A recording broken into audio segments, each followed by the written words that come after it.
Sumampa sa barko ng Pilipinas at nakipag-agawan ng baril sa AFP ang mga tauhan ng China Coast Guard sa may Ayungin Shoal. May Pilipinong sundalo pang naputulan ng daliri. Sa tindi ng nangyari, naniniwala ang isang eksperto na posibleng ma-activate nito ang Mutual Defense Treaty para makaresbak ang Amerika para sa Pilipinas. Nasa frontline ng balitang yan, si Brian Castillo. Kung dati, pambobomba ng tubig at pambabangga ang panghaharas ng China sa mga barko ng Pilipinas sa Ayungin Shoal. Ngayon, mas tumindi na. Kahapon ng madaling araw, sumampa ang mga tauhan ng China Coast Guard sa rubber boat ng Armed Forces of the Philippines na maghahatid sana ng supply sa mga sundalo sa BRP Sierra Madre. Ayon sa mapagkakatiwalaang source ng News 5, habang papunta sa barko ang mga rubber boat ng Philippine Navy, bigla silang hinabol, binangga at hinarang ng mga dineploy na vessels din ng China Coast Guard. Hindi pa raw nakontento ang mga Chinese dahil binutas pa ang ibang rubber boat para hindi makaabante. Mas tumindi pa raw ang tensyon dahil sa pilitang sumampa at kinubkob ng China Coast Guard ang isa sa mga rubber boat. Sinubukan daw kumpiskahin ng mga Chinese ang bitbit na armas ng Naval Special Operations Group o NAVSOG na sakay ng rubber boat. Pero nakipag-agawa ng armas sa mga sundalo. Dito raw nasugatan at naputulan ng daliri ang isa sa mga sundalo. Bukod sa naputulan ng daliri, ilang sundalo pa ang nasugatan. Kinumpirma ng AFP na meron ngayong sundalong malubhang nasugatan sa RORE mission. Ginagamot na siya sa ospital. Gate pa ng AFP, hindi katanggap-tanggap ang agresibo at unprofessional na aksyon ng China Coast Guard gayong lehitimo naman ang misyon ng Pilipinas. Base naman sa mapagkakatiwalaang source ng Palawan News, may nakastandby na barko ang militar para tulungan sana ang mga sundalo. Pero kahit sila, pinalibutan at hinaras ng iba pang barko ng China Coast Guard para hindi makapagpadala ng resback. Pero sa isang ulat sa pahayagang China Daily, sinabi mismo ng China Coast Guard na sumampa at tinaboy nga nila ang isa sa resupply vessel ng Pilipinas sa Ayungin na tinatawag nilang Renai Reef. Pero depensa ng China Coast Guard, control measure lang ang ginawa nila at naaayon daw sa batas. Dahil sa nangyari, wala ni isa sa resupply vessels ng Navy ang nakalusot at nakapaghatid ng supply sa Ayungin Shoal. Base sa statement na nilabas kahapon ng National Task Force for the West Philippine Sea, magkasama sa misyon ng AFP at Philippine Coast Guard.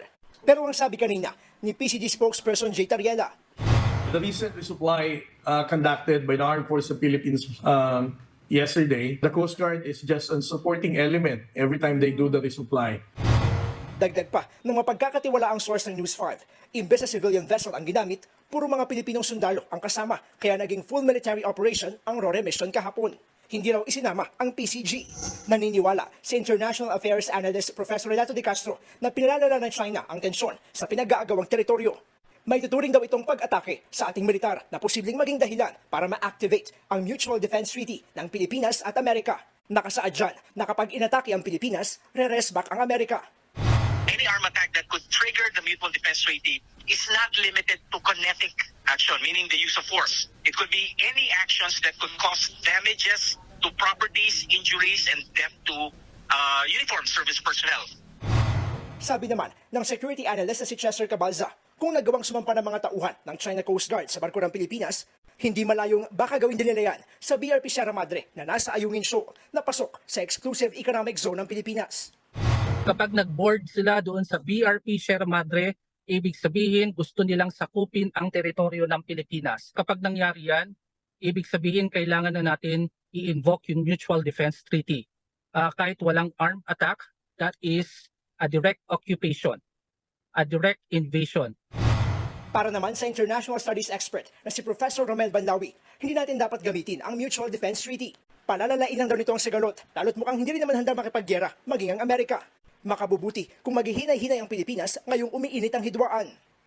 The more we harden our position, the more China will harden also its reaction. Military solution is not a solution to territorial disputes. The only solution to territorial disputes is peaceful settlement. Kung si dating Defense Secretary Orly Mercado naman ang tatanungin, hindi naman gera ang kailangan. Pero dapat marunong tayong dumiskarte, gaya ng ginagawa ng China na pang-water cannon. Hindi bakbakan ng labanan din eh. Utakan, gitgitan. Bakit hindi rin tayo gumamit ng water cannon? Tapos pambomba natin yung tubig ng Pasig River para magkaroon sila ng katutak na infeksyon. Dagdag pa ni Mercado, alam naman ng mundo na Pilipinas ang nanalo sa arbitral ruling at walang legal na basihan ng China. Katunayan, nagpahayag na ng pagkondena sa China ang Amerika, Canada, Japan, Australia, Germany, United Kingdom, France at South Korea. Bagamat nauna nang iginit ni Defense Secretary Gibo Teodoro na tutuparin nila ang kanilang mandatong protektahan ang soberanya ng Pilipinas. Nagbabalita mula sa frontline.